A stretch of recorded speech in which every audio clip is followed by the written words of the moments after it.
La bondad del Señor nos ha permitido poder estar aquí en estos días para compartir en este ambiente tan saludable, en este ambiente tan lleno de verdad, tan lleno de vida, tan lleno de luz. No trajimos 3 predicaciones, trajimos una predicación en 3 partes, porque la Iglesia Apostólica construye, edifica un entendimiento.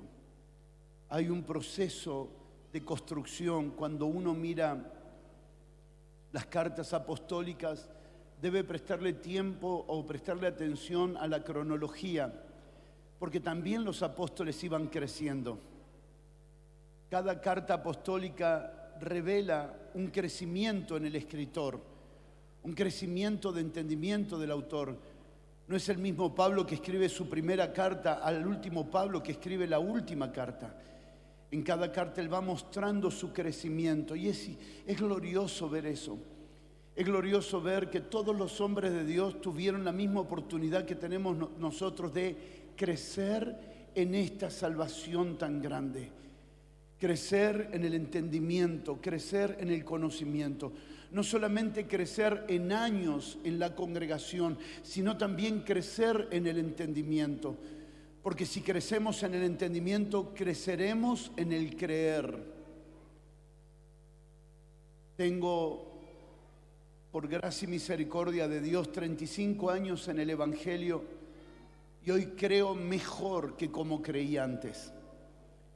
Porque si el entendimiento se renueva, nuestro creer se perfecciona. ¿Me permite repetirlo? Si nuestro entendimiento se renueva, nuestro creer se perfecciona. Y vamos descubriendo que como una iglesia orgánica necesitamos seguir creciendo en el Señor. Hemos hablado algunos temas significativos estos días que pudimos compartir aquí y quisiera concluir esta participación hablándoles más puntualmente de lo que terminamos anoche hablando acerca de conducidos por el propósito del Señor. Así que vamos a trabajar esa palabra en los próximos minutos. Jesús comprendía el trabajo como el trabajar la palabra. Él hablaba de que debíamos como hijos de Dios laborar la palabra, laborarla. Nuestra labor es la palabra, así que trabajamos la palabra. No solo la estudiamos, no solo la comemos, sino que la trabajamos. Vamos trabajando la palabra y el Señor va construyendo su realidad en nosotros. Ayer dijimos un pensamiento que queremos fortalecer a modo introductorio. La luz de Dios va en aumento en las Escrituras. No es la misma luz que hay en Génesis que hay en Apocalipsis. Apocalipsis es una mayor medida de luz, porque el aumento de la luz va en todas las Escrituras. A medida que van pasando los libros de la Biblia vamos encontrando mayor luz. ¿Y mayor luz acerca de qué? ¿Qué es lo que nos alumbra las Escrituras? El aumento de la luz en las Escrituras nos va alumbrando una persona, la persona del Hijo de Dios, nuestro Señor Jesucristo. En Juan capítulo 5, verso 39, Jesús le enseña a los religiosos de su tiempo, a los judíos, fariseos, saduceos de su tiempo, esta verdad tan importante. Gracias por colocarlo, mis hermanos queridos, es hermoso predicar con ustedes. Gracias por acompañarnos en la predicación. Somos un buen equipo todos juntos, ¿eh? Escudriñar las Escrituras. ¿A quién se lo está diciendo? A los gentiles no, se lo está diciendo a los fariseos y a los saduceos.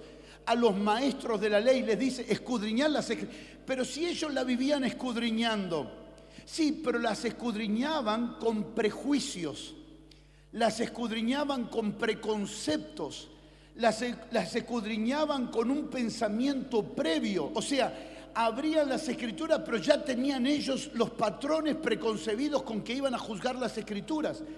Y a las Escrituras no hay que ir con pensamientos anticipados. A las Escrituras hay que ir abierto en el Espíritu para que Dios nos pueda hablar. Escudriñar las Escrituras porque a ustedes les parece que en las Escrituras está la vida eterna. Y la vida eterna no está en las Escrituras. La vida eterna está en la persona del Hijo de Dios, en la persona del Padre. Ustedes recordarán Juan capítulo 17, verso 2. Y ya estoy mal acostumbrándome, así que estoy viendo la pantalla que lo van a colocar. ¿Te das cuenta? No hay que ser demasiado espiritual para darse cuenta del equipo poderoso que hay aquí. Lean conmigo, por favor. Son hermosos. Miren, por favor, las Escrituras. Está hablando nuestro Señor Jesucristo en la última oración registrada de Juan 17. Como le has dado potestad sobre toda carne, para que dé vida eterna a todos los que les diste. La vida eterna estaba en el Hijo, la vida eterna no estaba en el libro. Por eso algunos tienen mucho libro, pero no tienen vida. Y entonces no es importante el libro es fundamental. Es insustituible. Este libro que tenemos en la mano, cuando es tomado en serio y cuando es amado, y cuando este libro es tomado como un libro de gobierno y de mandamiento y no de sugerencias divinas, entonces este libro produce en nosotros una experiencia genuina con el Dios de vida. Pero el libro es una señal, el libro es una receta, que luego hay que preparar la comida. Nadie se alimenta con buenas recetas. Ahí es donde entra la oración, el valor de la oración. Las grandes sectas y religiones que se desviaron de la fe es porque se volvieron tan apasionados por el libro y no por la oración. Y cuando el libro toma el lugar de la oración, lentamente iremos pervirtiendo las Escrituras. Por eso la palabra y la oración no pueden nunca dejarse de lado en la vida de los creyentes. Y en la medida que Dios nos va levantando por su gracia, la vida de la palabra y la vida de la oración no pueden faltar, conduciéndonos ¿a qué? A una experiencia real con la vida de Dios. A una experiencia real con la naturaleza de Dios en nuestras vidas. Muchos creyentes tratan de vencer el pecado, pero si entendieran que en la vida de Dios está la victoria, dejarían de luchar con sus fuerzas y se entregarían a la vida de Dios. Gracias por su amén tan entusiasmado. En la vida de Dios está nuestra victoria y Dios nos ha hecho participantes de su naturaleza divina. Dios nos ha hecho participar de la vida de Dios. Dios no ha colocado un credo, ni un dogma, ni una doctrina, ni una religión. Dios ha colocado su vida en nosotros. Tenemos la vida de Dios y necesitamos que Dios nos alumbre eso, porque lo que Dios espera de nosotros no es que respondamos a presiones externas, sino a una vida interna. Recuperar el conocimiento de la vida de Dios. Mire, como le has dado potestad sobre toda carne, ¿para qué? ¿Para qué? ¿Para qué? ¿Y qué clase de vida? Señores, la sanidad es la recuperación de nuestra vida biológica. Pero hay una vida superior que excede a la sanidad. Y es la vida eterna, y es la vida eterna, y es la vida eterna, y es la vida eterna, y es la vida eterna. He conocido gente enferma viviendo como si no tuviera problemas. Y he conocido gente saludable quejándose todos los días como si Dios nunca los hubiera sanado. ¿Por qué? Porque hacemos de la cruz más valiosa la sanidad que la vida eterna. Jesús no necesitó morir para sanarnos. Él sanó antes de morir. Él no necesitaba morir para sanarnos. Él necesitaba morir para darnos una vida extraordinaria, que es la vida del Hijo de Dios. Él murió mucho más que para sanarnos. Él murió para darnos una calidad de vida incomparable, para darnos su propia vida. ¿Qué salió de la cruz? Su propia vida. que entró en nosotros su propia vida, que habita dentro de ti su propia vida. Y cuando los niños y los adolescentes y los jóvenes descubren que más que una vida psiquis, que más que una vida biológica, que más que una vida humana, ahora tienen la vida de Dios, los niños, los adolescentes, los jóvenes, los adultos y los ancianos se vuelven imparables porque han descubierto que son portadores de la vida de Dios. Portadores de la vida de Dios. ¿Quién es usted, mi hermano? ¿Quién es usted, mi hermana? El sistema está armado de tal manera de que te roben tu identidad. Yo soy portador de la vida de Dios. Si estoy en un hospital puedo ser o doctor o enfermero o paciente. Si estoy en una escuela puedo ser directivo, maestro o estudiante. Pero si estoy en Cristo, yo sé lo que soy. Soy un portador de la vida de Dios. Donde yo me muevo, la vida de Dios se mueve. Donde tú te mueves, la vida de Dios se mueve. Cuando tú entras a una casa, la vida de Dios está entrando. Si alguien te recibe a ti, está recibiendo al que te envió a esa casa, que es Cristo mismo. ¿Quiénes somos, hermanos? ¿Quiénes somos? A veces la opinión de nuestros cónyuges, la opinión de nuestros padres, la opinión de nuestros hijos, la opinión de la gente, la opinión de nuestros parientes nos van robando la gloria de quienes verdaderamente somos. Somos portadores de la vida de Dios, una vida incomparable. Los apóstoles, al descubrir esto, se pararon al pórtico de Salomón y escuche, dijeron esta palabra: ¿nos das limosna? Y ellos dijeron: no tengo oro ni plata. No es que no tenían finanzas, es que para resolver el problema de ese paralítico se necesitaban más que finanzas. No tengo oro ni plata, pero lo que tengo, diga conmigo lo que tengo. Te doy. ¿Sabes lo que tienes? ¿Sabes lo que tienes? Porque cuando descubres lo que tienes, descubres la capacidad que lo puedes dar. Lo que tengo te doy. ¿Por qué necesito saber la clase de vida que está en mi interior? Porque al descubrir la clase de vida que está en mi interior, sé lo que puedo dar. Y nada más y nada menos que la vida misma del Hijo de Dios.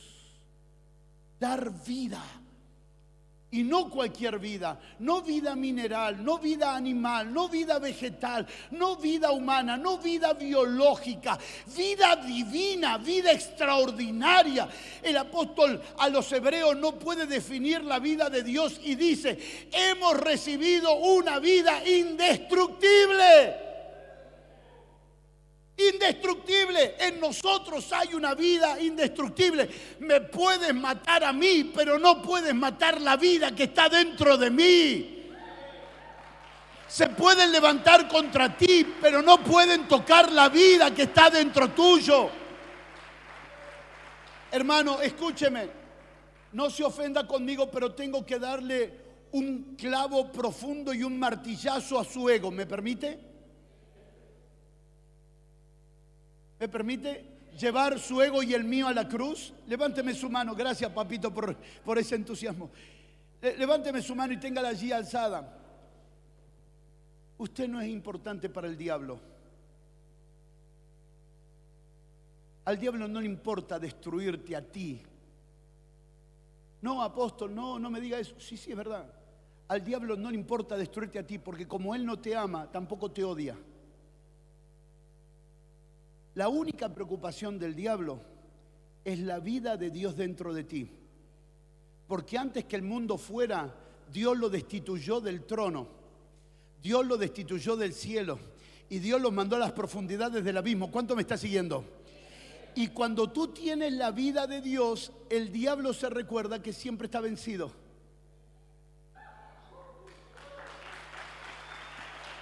No. Levante su mano, levante su mano. Vamos, recupere la memoria eterna, recupere la memoria eterna. Estamos recordando cosas vanas y nuestra mente está cargada de cosas vanas. Vamos a recuperar la memoria eterna. Cada vez que el diablo me ve, él no ve a Gustavo, él ve a Cristo en mí. Y escuche, y cuando ve a Cristo en mí, él se recuerda que Cristo siempre lo venció. Así que él está trabajando, escuche, él está trabajando para que Cristo no crezca en ti. La preocupación del diablo no eres tú, es el Cristo que está dentro tuyo. Gracias por su mente tan entusiasmado. Ya 4 lo vamos entendiendo juntos. La preocupación del diablo es que Cristo no crezca en ti. Porque no son las fórmulas mágicas las que echan fuera a los demonios. Si pones la mano así y si dices el demonio, no.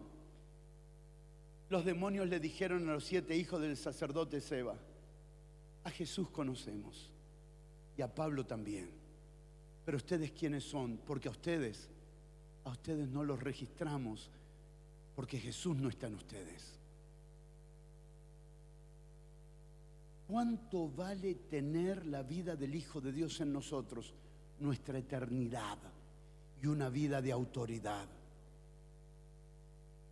La mayor victoria de nuestro Señor Jesucristo fue en una cruz. ¿Me sigue? ¿Quiénes estaban alrededor de la cruz?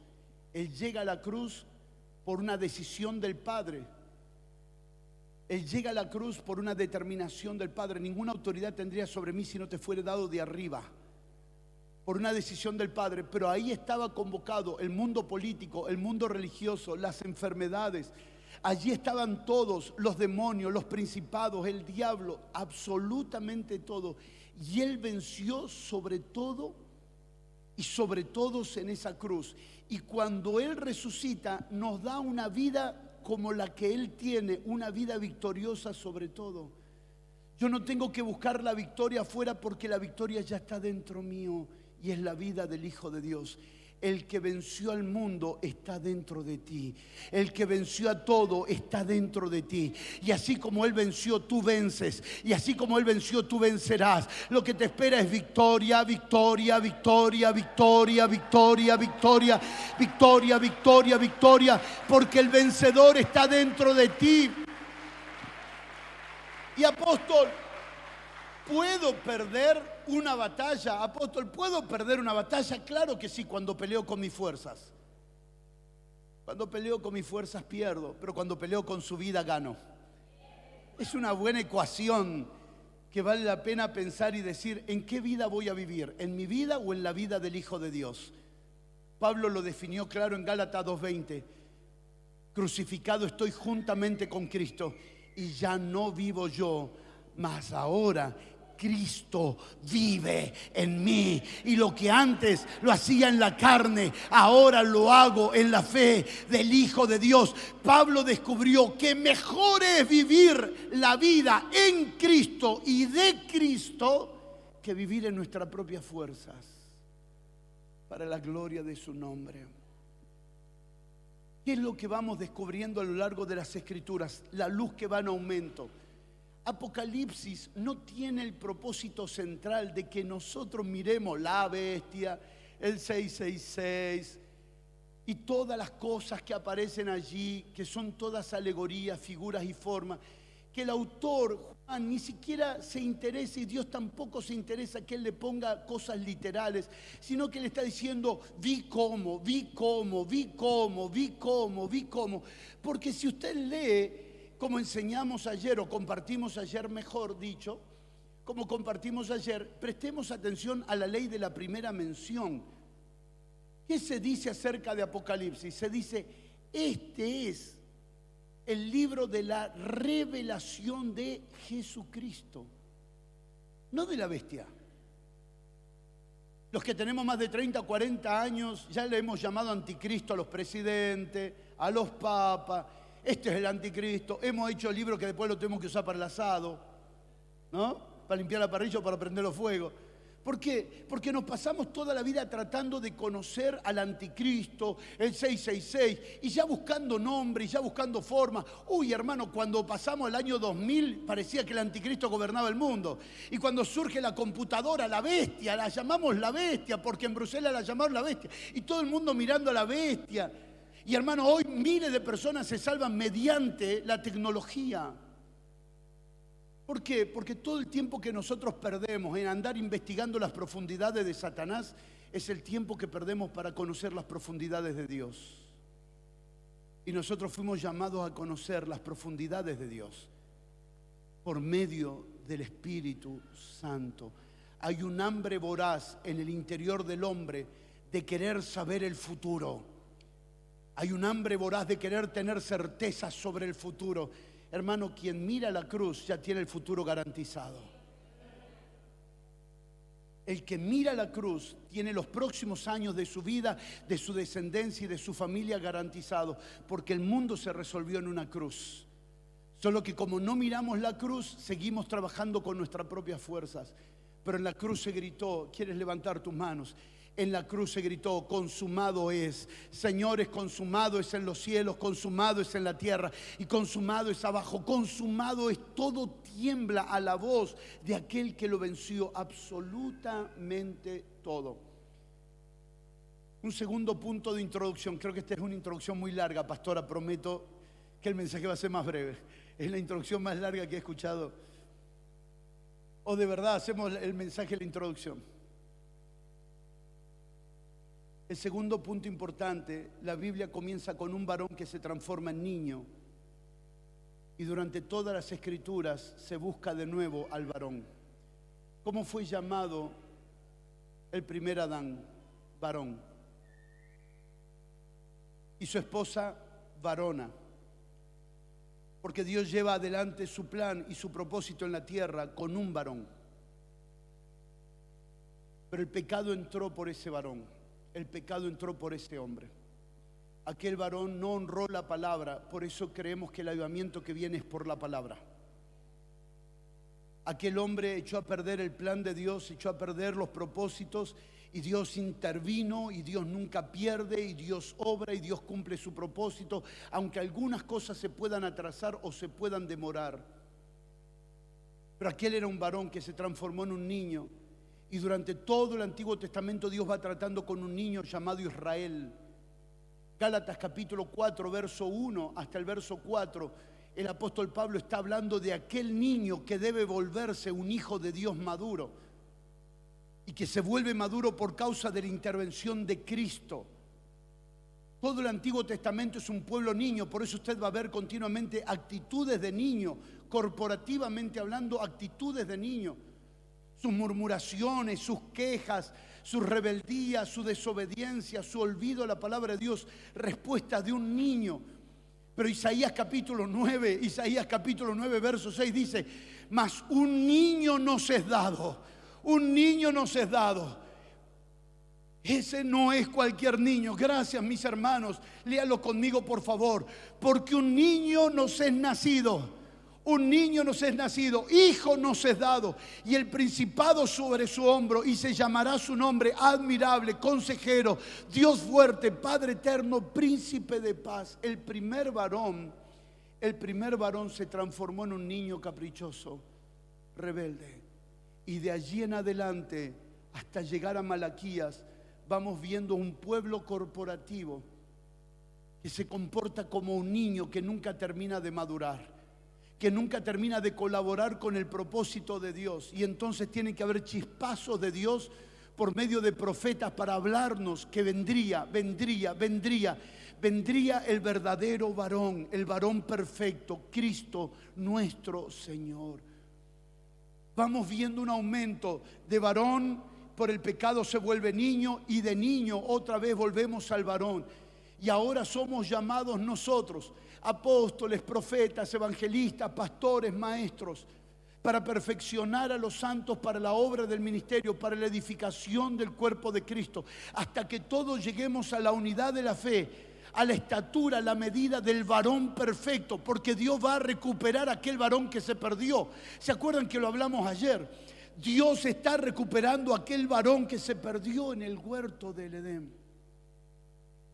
Dios lo está recuperando y es por medio de llevar a la iglesia a ser un varón. Un varón. A la medida de la estatura del varón perfecto. Pero nosotros no miramos al primer varón como modelo porque el primer varón falló. Nosotros miramos al postrer varón, a Cristo Jesús, porque Él no falló, porque por medio de muchas aflicciones Él fue obediente y fue perfeccionado para venir a ser autor de eterna salvación para todos los que le obedecen. Así que nosotros no somos semejante al primer varón, sino semejante al postrer varón. Primera de Corintios 15, 45 al 49 habla de que hemos traído la imagen del primer varón. ¿Cómo es la imagen del primer varón? Rebelde, fornicario, mentiroso, que son los frutos de la carne. Es la imagen del primer varón. ¿Cómo es la imagen del segundo varón? Porque la imagen del primer varón es carnal, es terrenal, es diabólico. Pero la imagen del postrer varón, del segundo varón, es la imagen del celestial. Es la imagen del amor, de la pureza, de la santidad. Es la templanza, la fe, la mansedumbre, la paciencia, la paz, el gozo. Esa es la experiencia de lo que Dios está formando en la iglesia. El postrer varón, que tiene dominio propio, el que ama, que se entrega desmedidamente.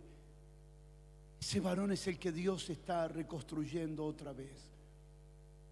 Mis hermanos, en Génesis 3 parece que todo se pierde, pero en la cruz se recupera absolutamente todo. La cruz es un lugar de recuperación integral del propósito de Dios. Muchos de los hombres del Antiguo Testamento no lograron entender de qué se trataba todo esto.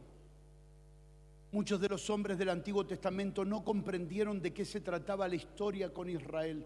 Acompáñeme a buscar, si puede hacerlo, en el libro de Pedro.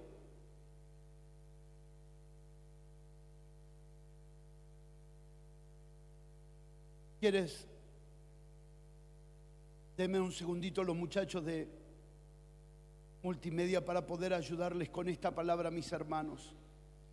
Primera de Pedro capítulo 1, verso 10 hasta el verso 12.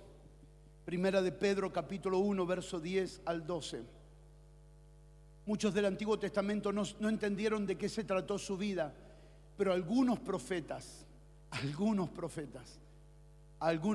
sí entendieron de qué se trataba el Antiguo Testamento. ¿Se anima a leerlo conmigo en voz alta? Por favor, léalo. Los profetas que profetizaron de la gracia destinada a vosotros inquirieron y diligentemente indagaron acerca de esta salvación prometida. ¿Desde cuándo? Desde Génesis 3:15. ¿Me siguen?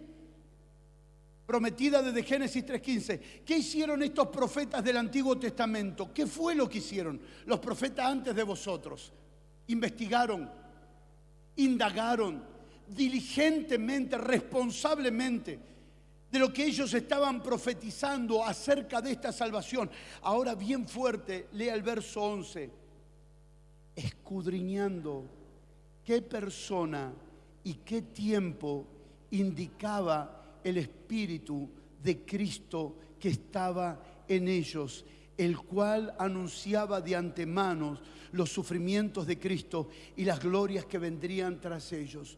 Cuando ellos pensaban en salvación, ¿en qué pensaban?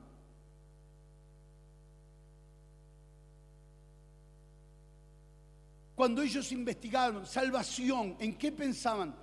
Salvación tiene dos aspectos que deben ser entendidos. Uno, liberación de todo mal. Dos, el nombre del que cantamos esta noche, Yeshua. La primera mención, volvamos a la ley de la primera mención. La primera mención de la palabra salvación en Génesis, cuando usted busca allí la palabra salvación, no es la palabra liberación, sino es el nombre de Jesús. esperaré pacientemente mi salvación. Génesis capítulo 48, esperaré pacientemente mi salvación. Esperé en la salvación de Jehová. ¿Quién era la salvación? Para ellos la salvación no era ser libre de algo malo, era conocer una persona.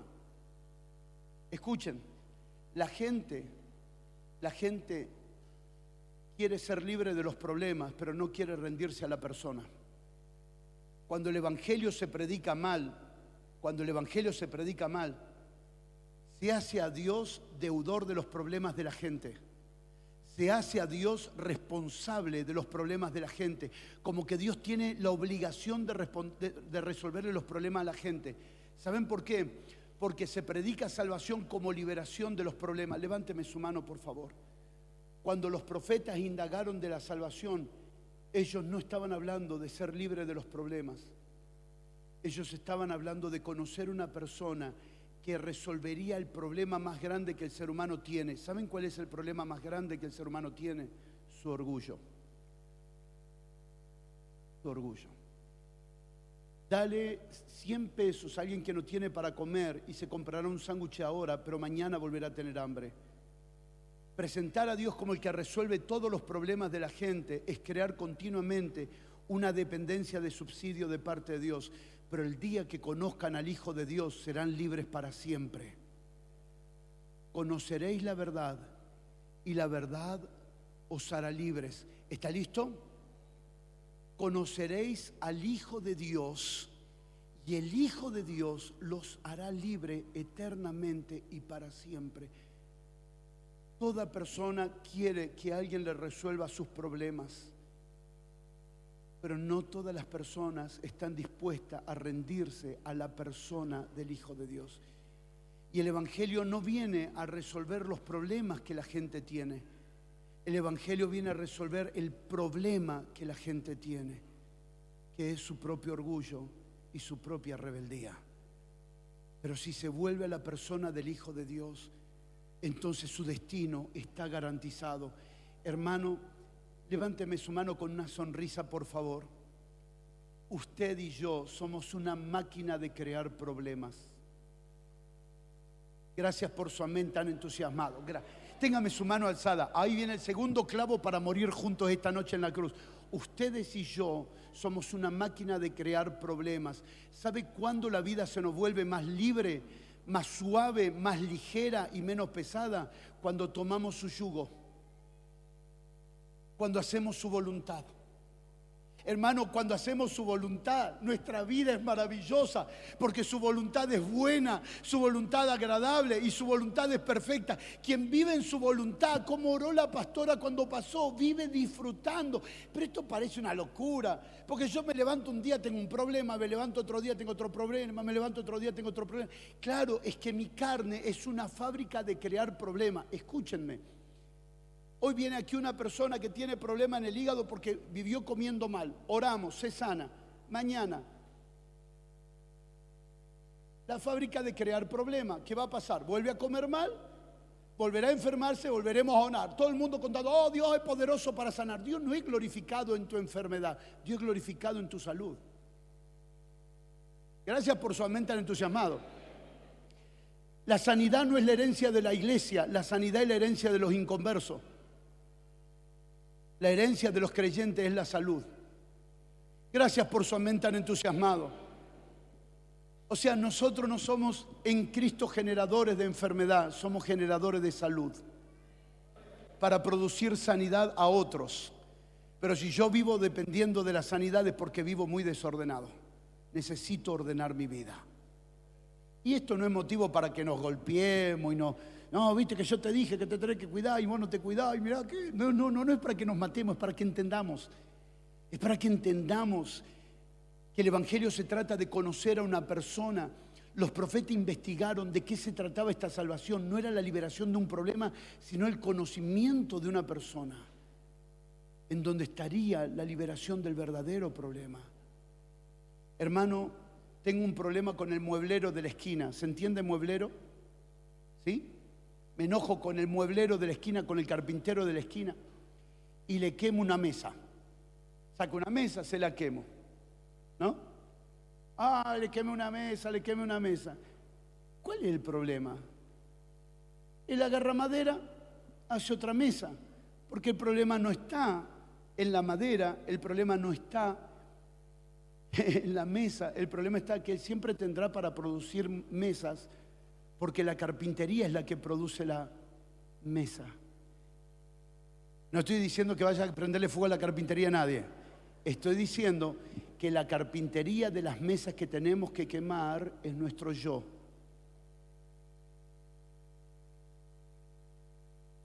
Lo que tenemos que matar no es al diablo, es a nuestra carne. Haced morir lo terrenal en vosotros.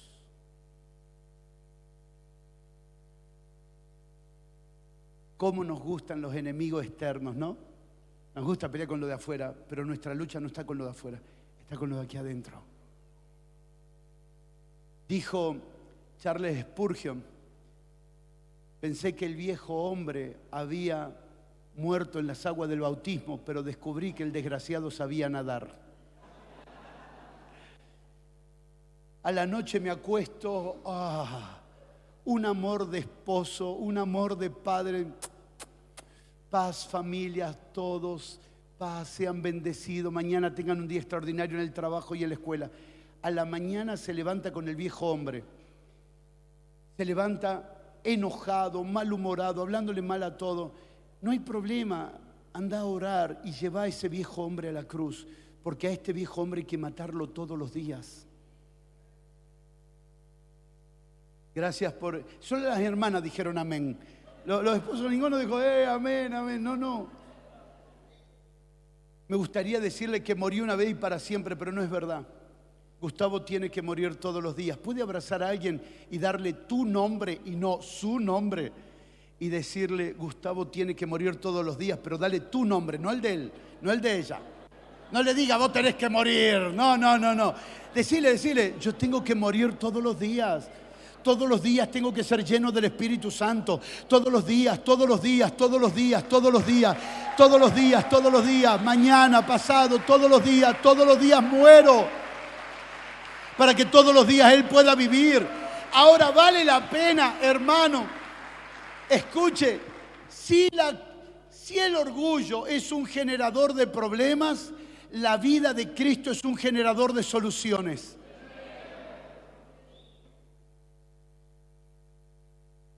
Si el orgullo es un generador de problemas, la vida de Cristo es un generador de soluciones.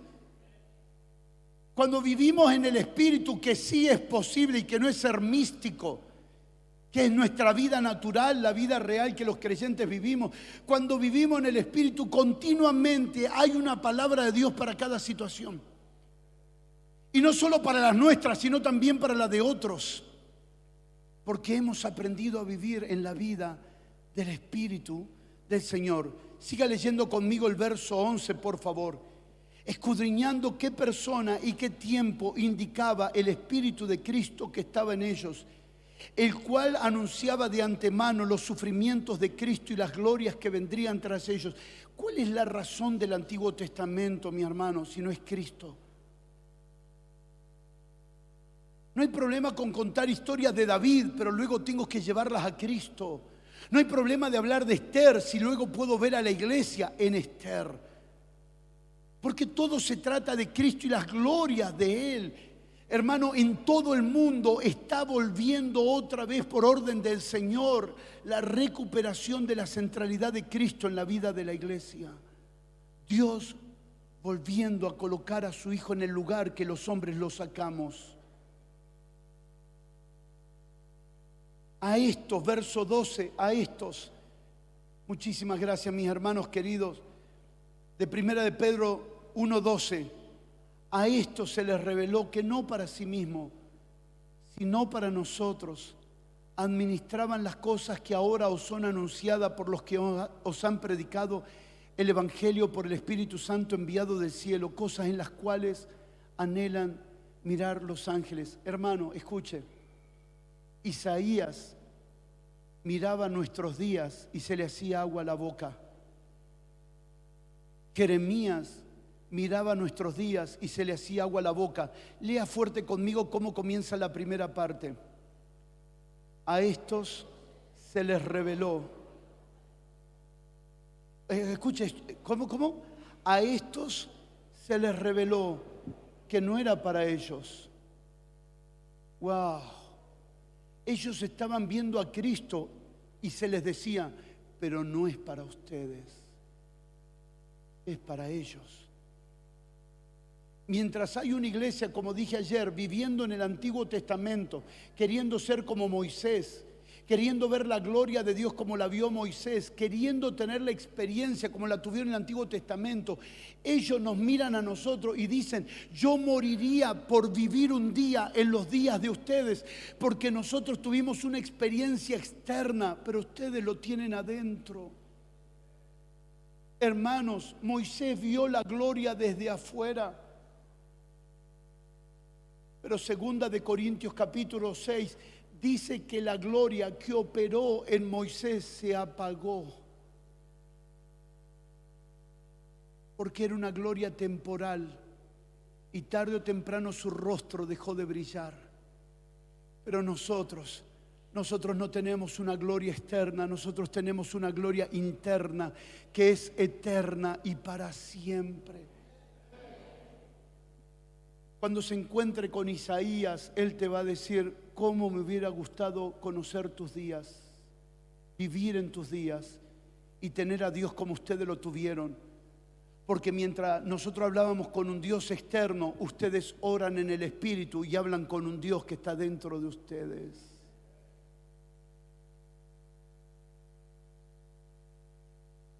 Qué gloria extraordinaria tiene la iglesia del Señor.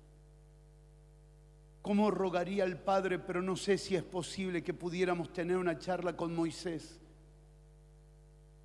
Por favor, estudia responsablemente 2 de Corintios 3. Estudia responsablemente.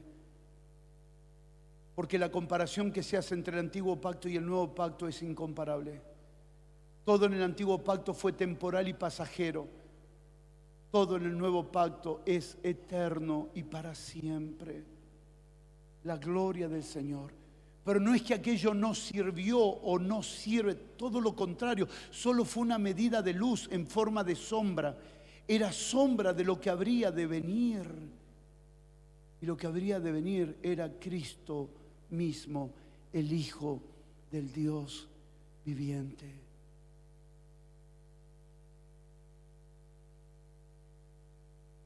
Yo no quiero ser como David. Porque David tenía que edificarle una casa a Dios.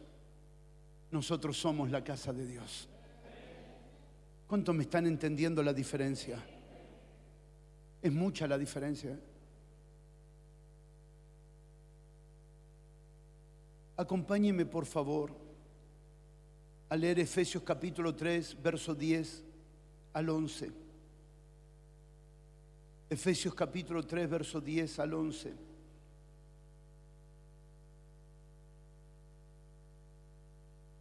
Miramos atentamente la pantalla, dice, para que la multiforme sabiduría de Dios sea ahora dada a conocer por medio de la iglesia a los principados y potestades en los lugares celestiales.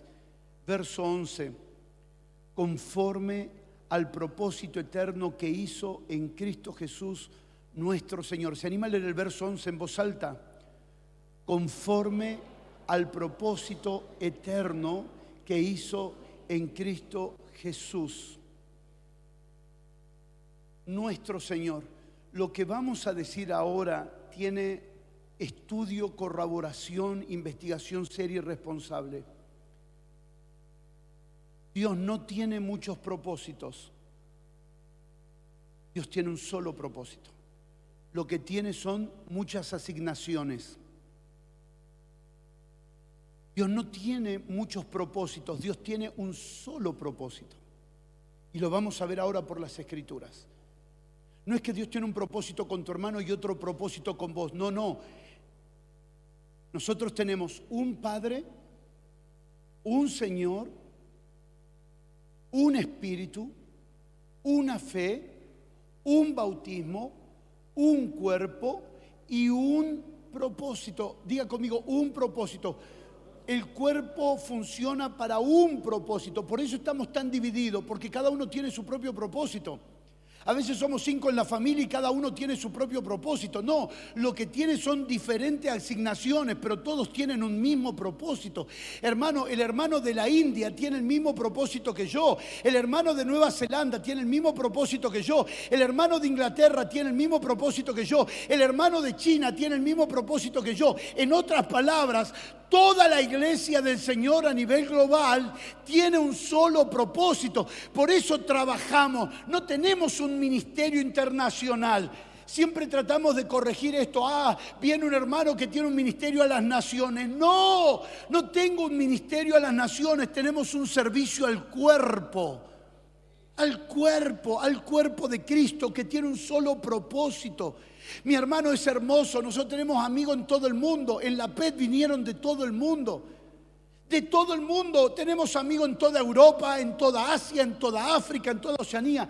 Las formas son diferentes. Hermano, me encanta ir a adorar al Señor con los hermanos de África. Usted va a ver que las hermanas de África tienen una cadera así de grande y la usan bien para adorar al Señor. Porque cuando suena la música mueven la cadera para acá, mueven la cadera para allá, mueven la cadera para allá. Otra que cumbia, cuarteto y bachata. Mueven la cadera, que es una cosa impresionante. Pero estuve en Inglaterra y orábamos con los hermanos, con los padres de Inglaterra. Y ellos cantaban himnos y hacían aleluya,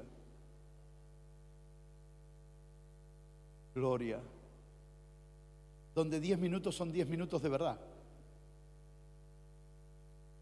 Y estuve en Japón, y los hermanos de Japón tienen la cultura de... Son formas, pero un mismo propósito.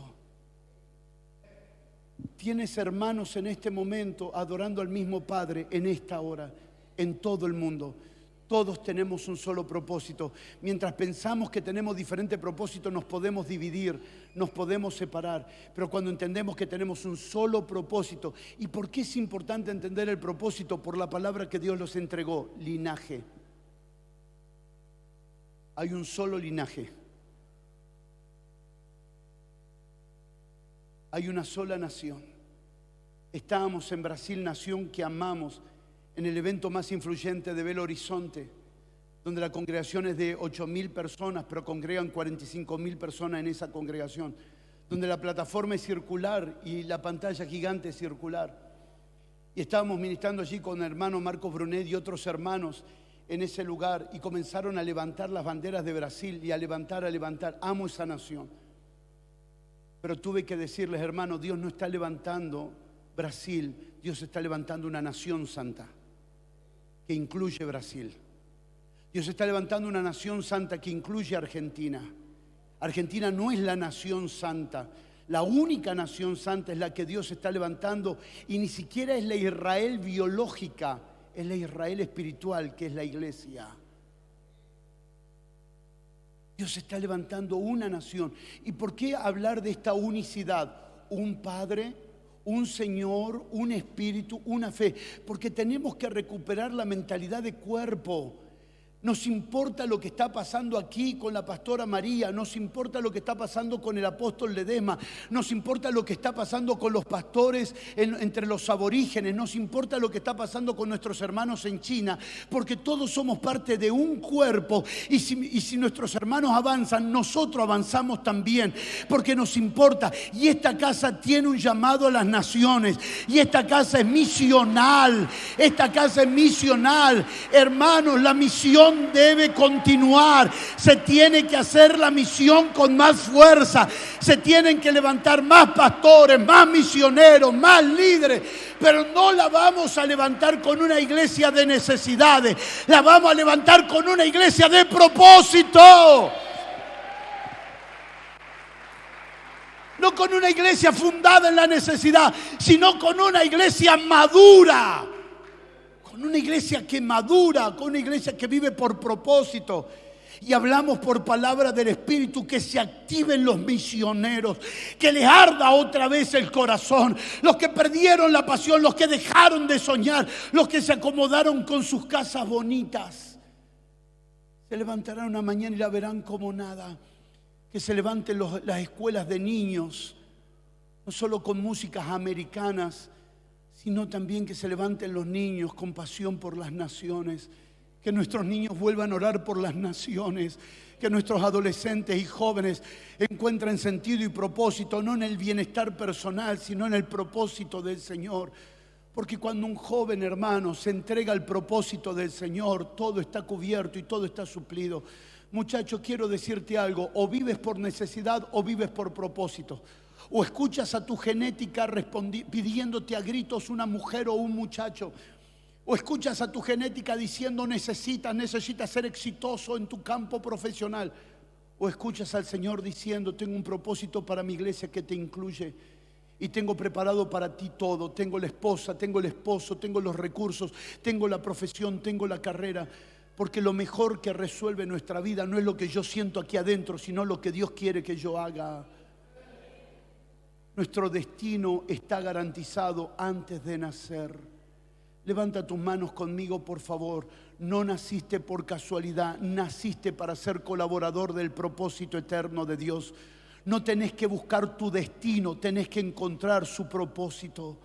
No tenés que buscar tus propios planes, tus propios deseos, tus propios caminos. Tenés que encontrar al Señor, rendirte a su voluntad. Y Él tiene planes extraordinarios e incomparables que pueden comenzar muy pequeñitos, pero terminarán muy grandes, muy grandes, muy grandes para la gloria de su nombre.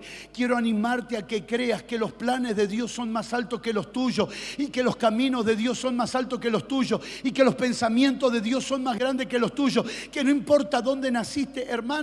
Yo parezco Pinocho. No por la nariz grande, ya sé. Algunos ya son mal pensados. No por la nariz grande, sino que crecí en una carpintería. Mi papá era paraguayo, mi mamá de Formosa, y se fueron a Buenos Aires a tener hijos. Y el único lugar donde pudieron encontrar para poder vivir era el lugar donde trabajaba, una carpintería que se caía a pedazos. Techo de chapa oxidado, y le dijeron a mi papá, con 3 hijos, en aquel momento, le dijeron: Señor, si usted quiere, le damos nuestro cuartito del fondo. ¿Y cuántos conocen los cuartitos del fondo de cualquier lugar? Y en ese cuartito del fondo vivíamos. Crecí en ese ambiente,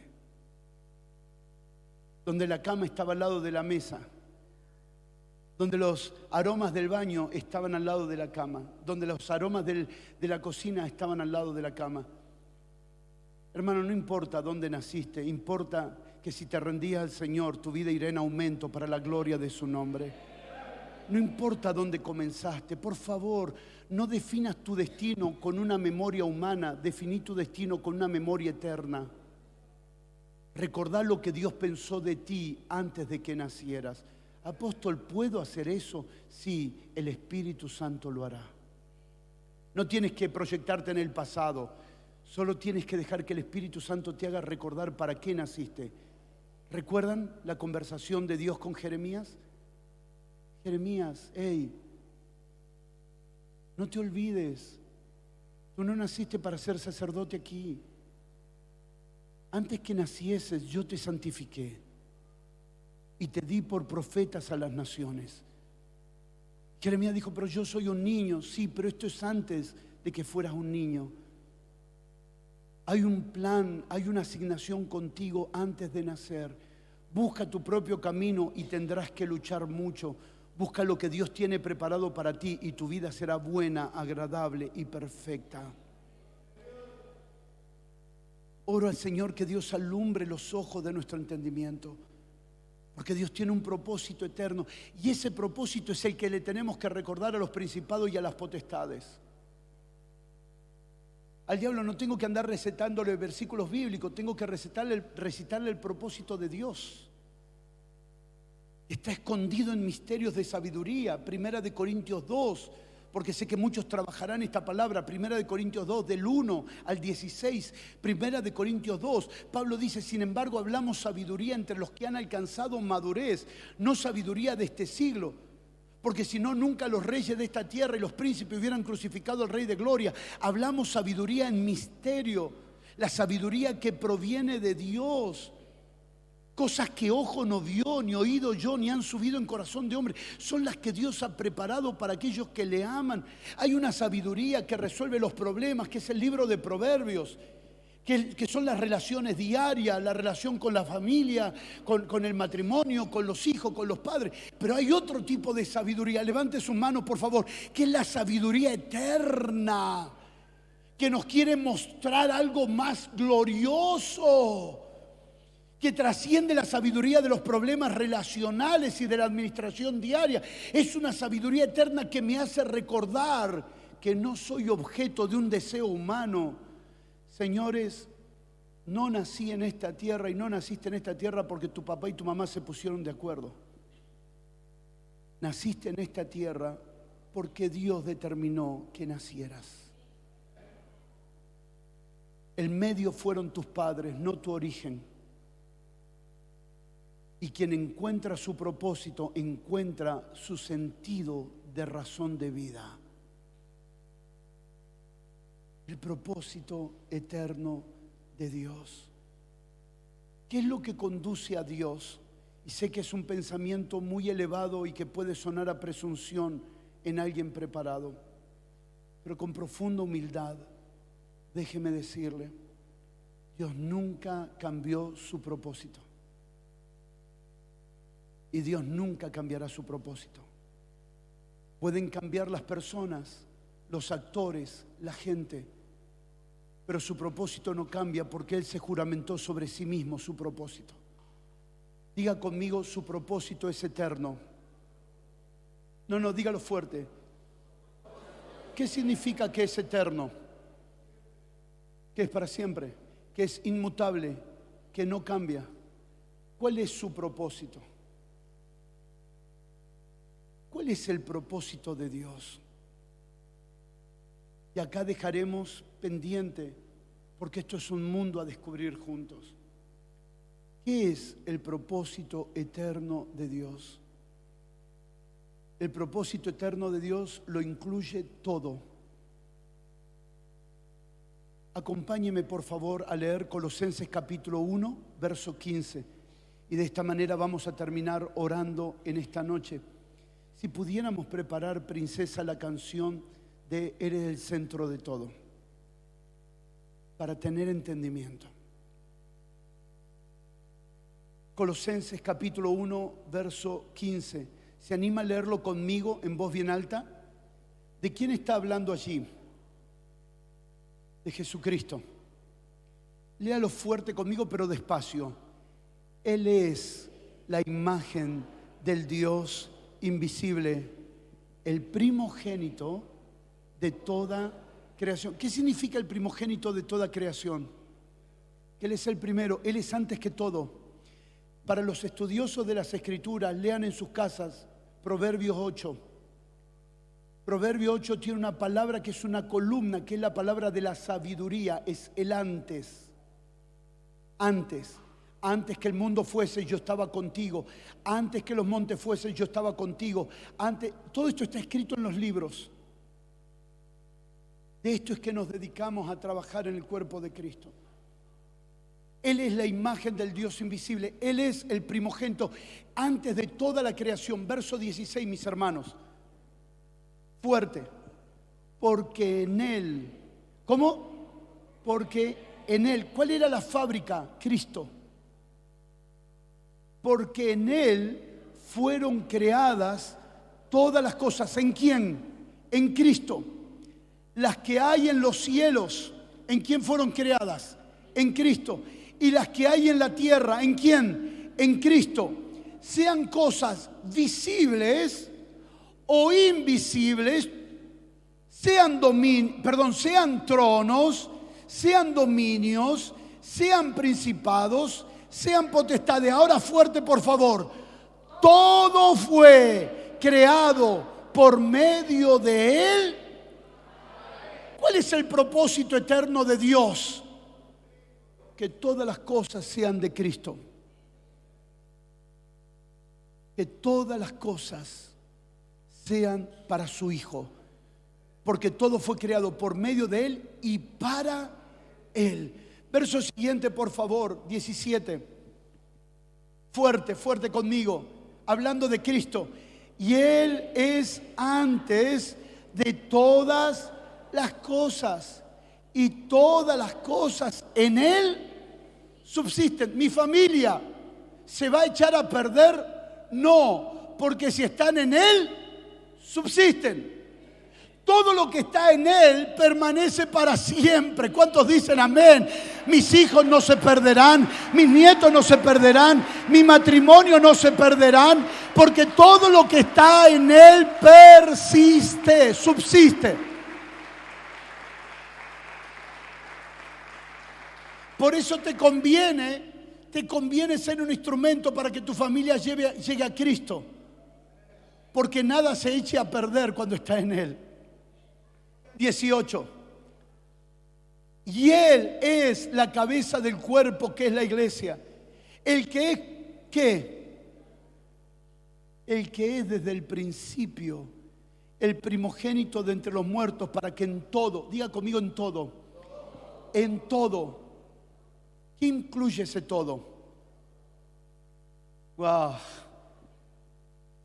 Señor, alumbra nuestros ojos, para que en todo, en Resistencia, en Chaco, en Argentina, en América, en Europa, en Asia, en África, en Oceanía, para que en la política, para que en el arte, para que en el deporte, para que en las empresas, para que en la educación, para que en la justicia, para que en la medicina, para que en la seguridad, en todo Él tenga la preeminencia.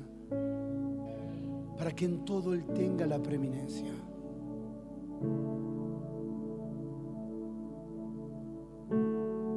¿Cuál es el propósito eterno de Dios? Reunir todas las cosas en Cristo. Acompáñeme, por favor, a leer Efesios capítulo 1.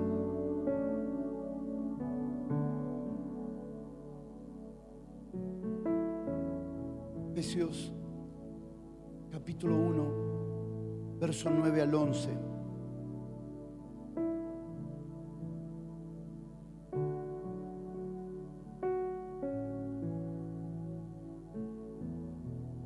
¿Podemos poner desde el 8, por favor? Muchísimas gracias, muchachos.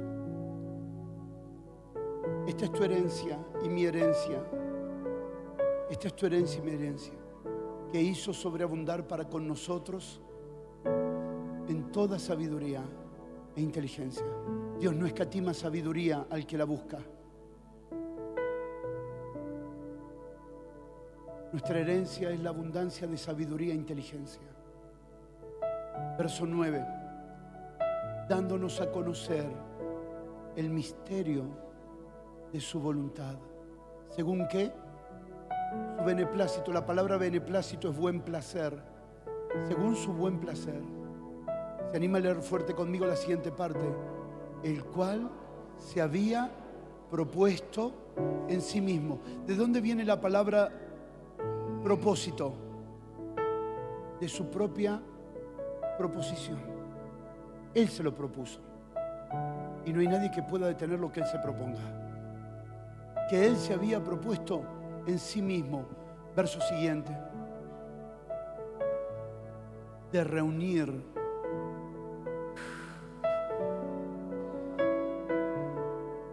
¿qué se propuso Dios en la eternidad? Reunir todas las cosas en Cristo, en la dispensación del cumplimiento de los tiempos. ¿Cuándo fue la dispensación del cumplimiento de los tiempos? ¿En el futuro? ¿Cuando Él venga? No, cuando Él gritó, consumado es. Efesios 2 dice que los cielos y la tierra fueron reunidos en Cristo. Que de ambos pueblos Él hizo uno, porque el cumplimiento de los tiempos fue una cruz. El dispensacionalismo nos lleva a pensar que esto se cumplirá en el futuro. No, no, fue lo que pasó en la cruz. Solo que está esperando por una iglesia sabia e inteligente espiritualmente para poder comprender lo que esto significa. Reunir todas las cosas en Cristo, de las que están en los cielos como las que están en la tierra. Reunir todo como todo comenzó, como hablamos ayer a la tarde. Volver a aquel huerto donde Dios descendía todos los días y no sabía si era el cielo o la tierra, porque todo era lo mismo. Verso 11. En Él, asimismo, tuvimos herencia, habiendo sido predestinados conforme al propósito del que hace todas las cosas según el designio de su voluntad. ¿Para qué fuiste predestinado? ¿Para qué fuiste predestinado? ¿Para qué fuiste predestinado? ¿Para qué fuiste predestinado? ¿Para qué fuiste predestinado? Para su propósito. Fuiste predestinado para su propósito. Dios dijo: voy a traer a Carlos de la nada y lo voy a traer a la existencia, porque él será, por medio de la salvación, un instrumento de colaboración para mi propósito. Él no solo te ve como hijo, te ve como colaborador. Solo que el evangelio de la necesidad no forma colaboradores, forma necesitados.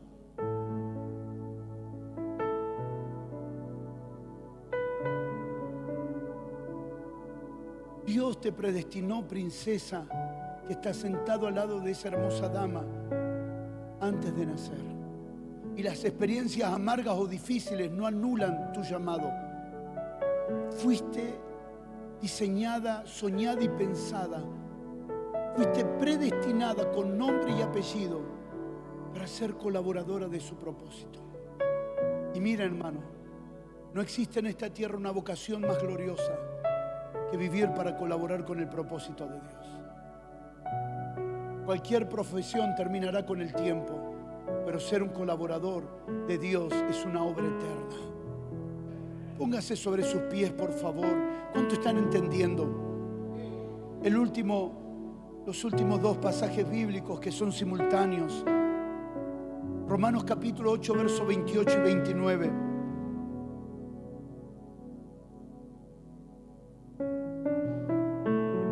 Por favor, por una vez, saquemos este versículo bíblico de nuestros problemas personales y miremos, como dijo la pastora hoy al mediodía tan sabiamente, miremos esto desde una perspectiva divina.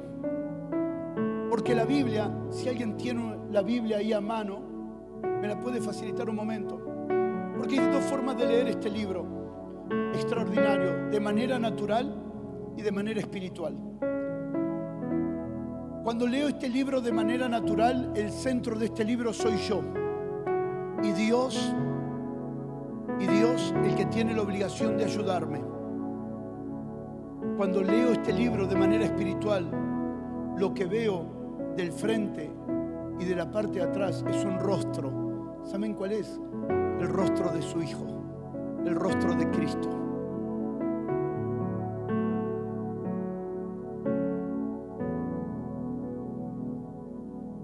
Romanos capítulo 8, verso 28 al 29. Muy lentamente vamos a leerlo, ¿les parece? ¿Cuál es su propósito? ¿Cuál es el propósito eterno de Dios? Reunir todas las cosas en Cristo. Fíjese, por favor. Y sabemos que a los que aman a Dios, todas las cosas les ayudan a bien. ¿A quiénes? A los que aman a Dios, no a todos los creyentes. A los que aman a Dios, todas las cosas les ayudan a bien. Esto es a los que, conforme tu propósito, mi propósito o su propósito. ¿Por qué fuiste llamado? ¿Porque Dios tenía un propósito con vos? No. Fuiste llamado porque Dios tiene un propósito con su Hijo y te incluye. Por eso es que estamos en Cristo. La paz es en Cristo. La justificación es en Cristo. Todo lo que tenemos es en Cristo. Y sin Cristo no tenemos nada. Preste atención al verso siguiente ahora. Porque a los que antes conoció, puedes decirle a alguien que tenga al lado tuyo: antes de nacer Él te conoció. Porque a los que antes conoció. Porque a los que antes conoció. También que los predestinó. ¿Para qué? Fuerte, fuerte. Ahora estamos en un punto neurálgico. Volvamos a leer desde el principio. Porque a los que antes conoció, también los predestinó para que fuesen apóstoles, para que fuesen profetas, para que fuesen pastores, para que fuesen evangelistas, para que fuesen maestros. No, para que fuesen ¿qué? Hechos conforme a la imagen de su Hijo. ¿Qué es lo que se espera de usted y de mí? Que seamos hechos conforme a la imagen de su Hijo. ¿Por qué? Porque su Hijo es el propósito de Dios.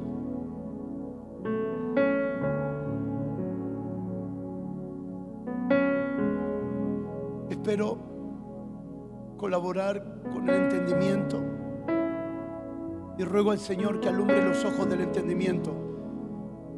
Si mi vida no es hecha conforme a la imagen de su Hijo, aunque yo sea apóstol, yo estoy arruinando el propósito de Dios. Escuchen, no son mis dones ni mis títulos ministeriales que colaboran con el propósito de Dios. Yo soy pastor, colaboro con el propósito de Dios. Yo soy apóstol, yo soy maestro. No colaboro porque tengo una función en primera instancia. Porque muchas veces, en nombre de la función, escondemos la ausencia de la transformación a la imagen del Hijo de Dios. Desde el niño más pequeño que está aquí, desde los adolescentes y jóvenes que están aquí hasta los ancianos más grandes, todos somos parte de un mismo propósito. ¿Cuál? Ser conformados a la imagen del Hijo de Dios. Señor, no quiero un título ni reconocimiento.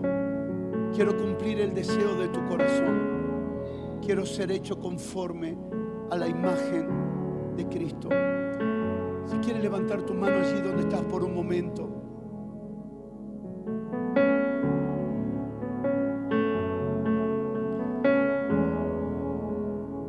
A veces pienso que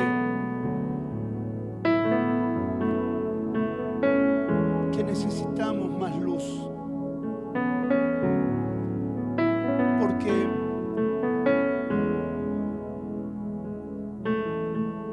todo lo que Dios espera de mí es que su Hijo crezca en mí.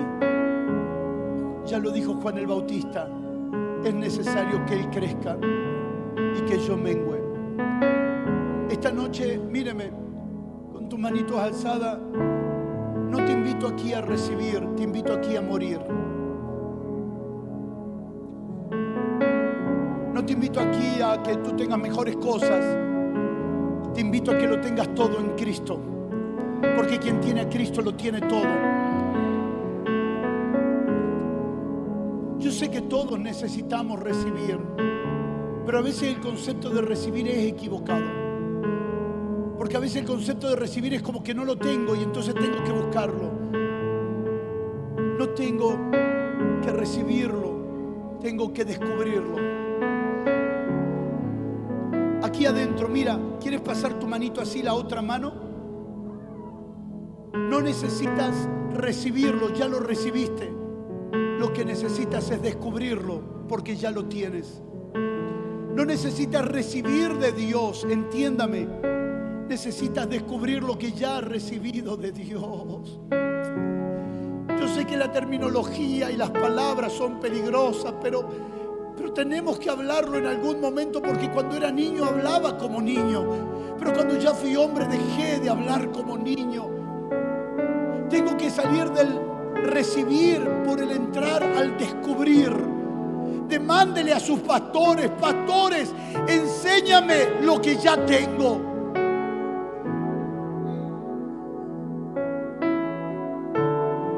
La invitación en esta noche es: ¿quién quiere perder su propia vida para ganar su vida? quiere perder sus planes para ganar su plan? ¿Quién quiere perder sus decisiones para ganar la voluntad de Dios? Si este es tu deseo, por favor, deja tu lugar y ven aquí adelante con nosotros rápidamente. El apóstol Pablo nos enseñó, pastora, de que él plantó y Apolos regó y el crecimiento lo dio el Señor. Plantar significa sembrar la palabra. Escuche, pero regar significa repetir la palabra. La responsabilidad de Pablo como apóstol era plantarla, pero alguien debía regarla, y regarla es todos los días, ¿no? Y 2 veces por día. Regar tiene que ver con repetir. Riego ahora, riego a la tarde, riego mañana, hasta que pueda crecer y dar su fruto. Hay palabras que valen la pena olvidar, pero hay palabras que necesitamos trabajar. Hay palabras que tendremos que regar. Déjenme decirle algo, por favor. Al salir de aquí, una situación está esperándote en la puerta, en tu casa, mañana en el trabajo o en la escuela, para robarte esta palabra. Pero si tú la riegas, esta palabra no se perderá. Y los próximos años de tu vida y los de tus hijos y de tus nietos serán incomparables. Si hasta aquí fue glorioso, prepárate, porque en Cristo lo tenemos todo. Pero habrá que trabajarla. Estas no son palabras motivacionales. Estas son palabras que hay que repetirlas y volverlas a escuchar. Y cuanto más escuchas, más comienzas a entender. La repetición es una tarea importante. El Señor nos va a dar mucho entendimiento. ¿Cuántos dicen amén? Porque se está edificando el cuerpo de Cristo. Y se está edificando un solo propósito en todas las naciones de la tierra. Y es que Cristo sea visto para la gloria de Dios. Dale el mejor aplauso que tenga al Señor.